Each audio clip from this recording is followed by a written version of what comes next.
Di sebuah kafe. Jeng, tahu nggak? Bu Wiono lagi apes.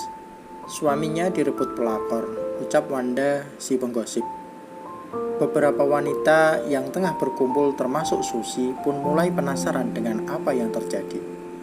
Wanda mulai bercerita tentang suaminya Bu Wiono yang diusik oleh wanita cantik yang usianya jauh lebih muda.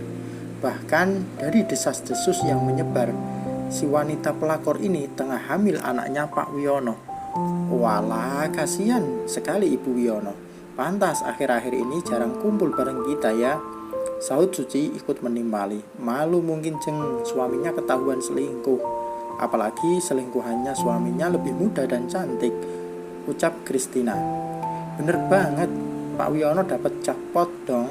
Ya, merawanin gadis sampai hamil segala, ucap Rahma sambil tertawa. Pastinya punya Bi Wiono udah kendor Jeng. Makanya Pak Wiono cari yang masih rapet, timpal Suci. Mereka semua menertawakan Bu Wiono, salah satu anggota sosialita yang usianya jauh lebih tua dari mereka. Hus, jangan kayak gitu ih. Emang Jeng-Jeng ini mau ngalamin apa yang dialamin sama Bu Wiono, ucap salah satu anggota sosialita yang waras otaknya. Semuanya terdiam, berhenti, tertawa, termasuk Susi. Jeng-Jeng, gimana sih? Teman sendiri lagi susah malah dibencandain dan diketawain. Gimana rasanya kalau Jeng-Jeng semua ini posisi Bu Wiono diomongin dan diketawain seperti ini? Tolong dong jangan bersikap seperti itu, ucap Olivia si hijaber yang paling alim di antara mereka. Intinya kita harus bantu kasih dukungan buat Wiono agar tabah menghadapi permasalahan rumah tangganya. Saya ingatkan lagi ya, kalau ada musibah di antara kita tolong jangan ada yang diketawain. Hati-hati saja Jeng, suaminya digondol cewek lain, apalagi Pak Dokter Ardian kan ganteng banget, sambung Olive yang terang-terangan menyukai Ardian. Kalau kamu orangnya tak cincang kecil-kecil terus tak kasihin ke ikan piranha, ucap Susi kesal. Olive tertawa, baru dipencandain gitu aja ancamannya ngeri, apalagi beneran. Gak enak kan Jeng, makanya jangan asal ketawa aja. Iya Bu aja, sungut Bu Susi bete. Bunda, kapan sekolah lagi? Tanya Raihan saat bermain robot kesayangannya. Fiona tersenyum lalu mengulas rambut putranya. Sabar ya sayang, Bunda cari uangnya dulu buat dedek sekolah lagi. Biaya sekolah di Jakarta lebih mahal daripada sekolah dedek dulu. Sabar ya sayang, Bunda janji begitu usaha Bunda lancar, dedek sekolah lagi deh. Asik, jangan lama-lama ya Bunda. Dedek bosen di rumah terus, pengen main sama teman-teman di sekolah. Iya sayang, semoga secepatnya. Doakan Bunda ya nak, biar Bunda bisa sekolahin dedek lagi. Raihan mengangguk. Ia memeluk erat tubuh bundanya. Sejujurnya, Fiona sedih saat mendengar keinginan putranya yang ingin kembali bersekolah.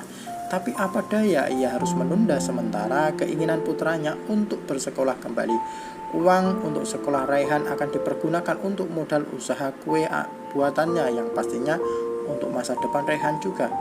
Fiona bisa saja menghubungi ayahnya Raihan untuk meminta uang sekolah putra mereka. Tapi Fiona teringat janjinya untuk tidak meminta apapun, termasuk untuk kebutuhan Raihan. Uang yang ia dapat dari hasil perceraiannya dengan mantan suaminya tidaklah banyak. Sebagian sudah digunakan saat mereka pindah ke Jakarta, dan sisanya untuk modal membangun usaha kue kecil-kecilan miliknya. Sabar ya sayang, ini juga Bunda lakukan untuk dedek. Maafin Bunda ya nak, gumam Fiona dalam hati. Tanpa sadar air matanya menetes. Ia segera menghapusnya. Raihan tak suka jika melihat bundanya kembali meneteskan air mata. Sudah cukup sang ayah dan omanya yang membuat bundanya menangis. Bella ikutan sedih mendengar Raihan yang tertunda sekolahnya. Untuk itu ia mengajak Fiona berbicara berdua di halaman belakang. Mau ngobrolin apa Bel? Tanya Fiona kepada Raihan kedua, matanya membelalak saat Bella menyodorkan bungkusan kepadanya.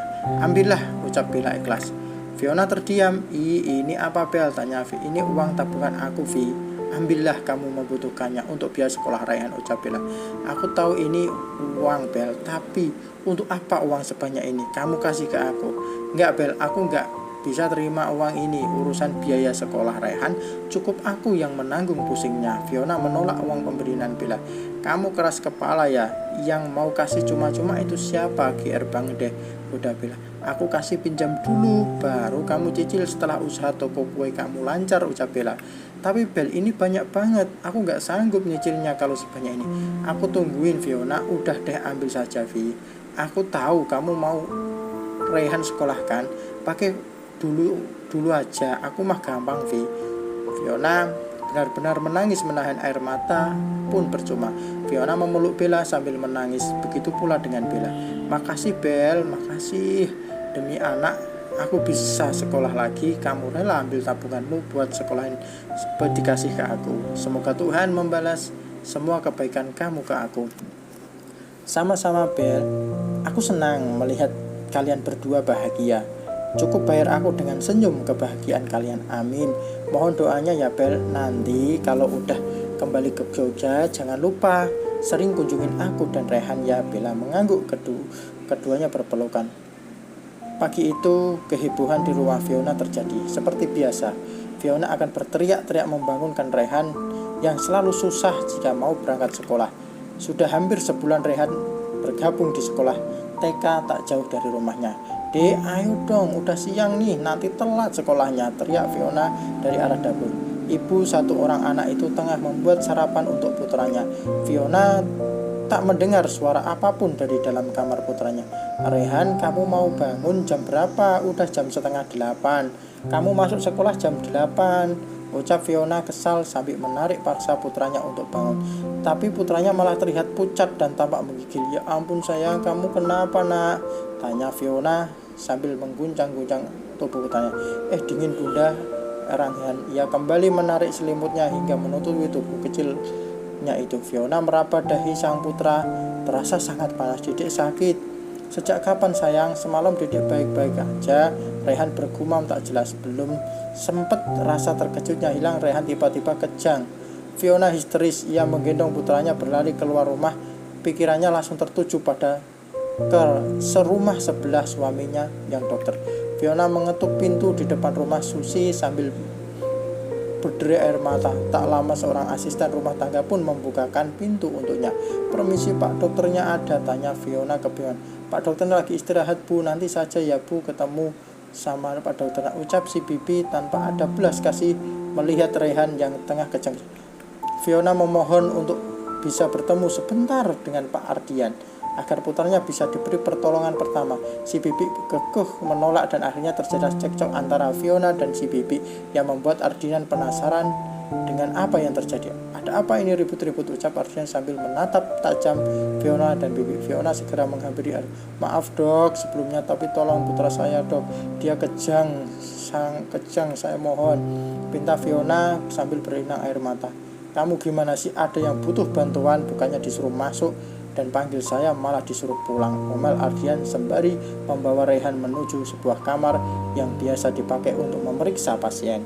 Dengan cekatan Ardian memeriksa kondisi Raihan. Fiona hanya bisa memegangi tangan putranya yang terus berdoa selama Ardian melakukan pengobatan. Ardian memberikan obat untuk Raihan dan perlahan-lahan bocah tampan itu tenang dan terlelap. Fiona tersyukur karena dengan bantuan Ardian putranya kembali tenang. Makasih dok, saya nggak tahu gimana jadinya nasib anak saya kalau dokter tidak ada di tempat, ucap Fiona. Ia masih berada di rumah Ardian karena Raihan masih dalam pantauan dokter tampan itu. Sama-sama Bu Fiona, ucap Ardian. Entah mengapa Ardian selalu ingin dekat dengan bocah tampan tersebut. Hatinya menghangat tiap kali dekat anak-anak. Efek sangat ingin memiliki momongan membuat Ardian pasti betah berdekatan dengan anak-anak. Panggil Fiona saja dok. Oh iya, kata bibi, dokter baru pulang kerja, ditinggal saja dok, pasti telah lelah sehabis bekerja. Saya tunggu Raihan bangun terus pulang. Tiba-tiba Raihan terbangun bunda. Fiona segera menggendong putranya dan menciumi penuh kasih sayang. Ardian merasa sesuatu yang menggetar hatinya melihat keakraban ibu dan anak di depannya. Ia selalu berandai-andai Suatu hari nanti dirinya akan dipanggil papa oleh anak-anaknya. Pak dokter, kami pamit dulu. Terima kasih atas bantuannya untuk anak saya. Oh iya, saya harus bayar berapa pak untuk pengobatan Rehan? Tanya Fiona sambil mengambil dompet kecil di samping. Tidak usah Fiona, saya ikhlas menolong Rehan. Bukan ingin dibayar, lagian rumah sakit sudah lebih dari cukup membayar saya. Tolak Andian harus. Tapi dok, sudah, tidak apa-apa Fiona. Jaga saja Rehan, jangan sampai sakit lagi, itu sudah cukup buat saya. Amin, makasih dok. Kalau gitu kami permisi dulu. Sayang, salam dulu sama om dokter, ucap Fiona. Ardian mengulurkan tangannya kepada Rehan. Bocah kecil itu mencium tangan Ardian.